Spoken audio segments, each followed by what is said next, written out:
Friends అందరికీ నమస్కారం అండి. ఇప్పుడే అందిన వార్త భూమి పట్టాలపైన అలర్ట్. ఇక ప్రభుత్వం కీలక ప్రకటన రేవంత్ రెడ్డి అంటూ ఒక లేటెస్ట్ అప్డేట్ అయితే అందించారండి. సో ఎలాంటి ప్రకటన చేశారు, ఏమేమి ఉన్నాయి అంశాలు పూర్తిగా వివరాలు ఏంటనే తెలుసుకుందామండి. వీడియో స్కిప్ చేయకుండా చూడండి, కంప్లీట్ ఇన్ఫర్మేషన్ అయితే అర్థమవుతుంది. మీలో ఇంకెవరైనా సరే మన ఛానల్ సబ్స్క్రైబ్ చేయకుండా వీడియోస్తున్నట్లయితే దయచేసి ఛానల్ సబ్స్క్రైబ్ చేసుకోండి. చూస్తున్నారు కానీ లైక్ చేయడం మర్చిపోతున్నారు, దయచేసి లైక్ చేయండి. ఇక లేట్ చేయకుండా వివరాలకు అయితే వెళ్ళిపోదామండి. మనం ధరణి పోర్టల్లోని దాదాపు బంగాళాఖాతంలో పడేస్తామన్నట్లు మాట్లాడారు తెలంగాణ రెవెన్యూ హౌసింగ్ సమాచార పౌర సరఫరాల శాఖ మంత్రి పొంగులేటి శ్రీనివాసరెడ్డి.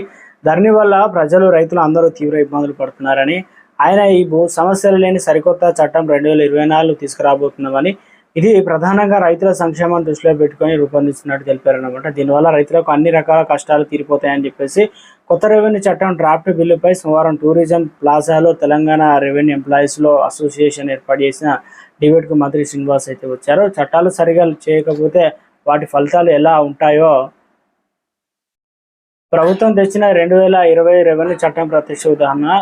అలా ఇకపై అవ్వకుండా కొంత ఆలస్యమైన సరైన చట్టాన్ని రూపొందిస్తున్నామని, దీనిపై అందరి అభిప్రాయాలు తీసుకుంటాం, డ్రాఫ్ట్ను పబ్లిక్ డొమైన్లో పెడతామని, ప్రజలు కోరుకునేదే చేస్తామని చెప్పేసి దిశగా కాంగ్రెస్ ప్రభుత్వం ముందుకైతే వెళ్తుందని చెప్పేసి సందర్భంగా మాజీ సీఎం కేసీఆర్ పై మంత్రి ఫైర్ అయ్యారు. ఇక గ్రామ స్థాయిలో రెవెన్యూ భూ పరిపాలన యంత్రాంగం లేకుండా చేశారని, రైతులకు ప్రజలకు రెవెన్యూ అందుబాటులో లేకుండా పోయింది.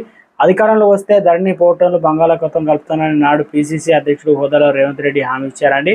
ఇక ఆ హామీ మేరకు కొత్త రెవెన్యూ చట్టాన్ని తెచ్చి ప్రజలకు విశ్వాసాన్ని నిలబెడతామని చెప్పారన్నమాట.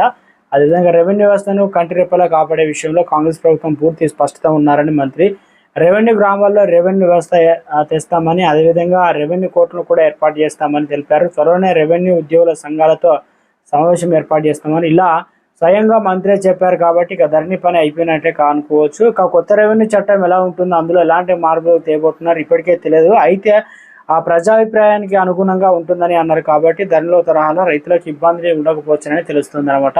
సో మొత్తం మీద అయితే భూ యజమానులకు సంబంధించి ఒక లేటెస్ట్ అప్డేట్ అయితే అందించారనమాట.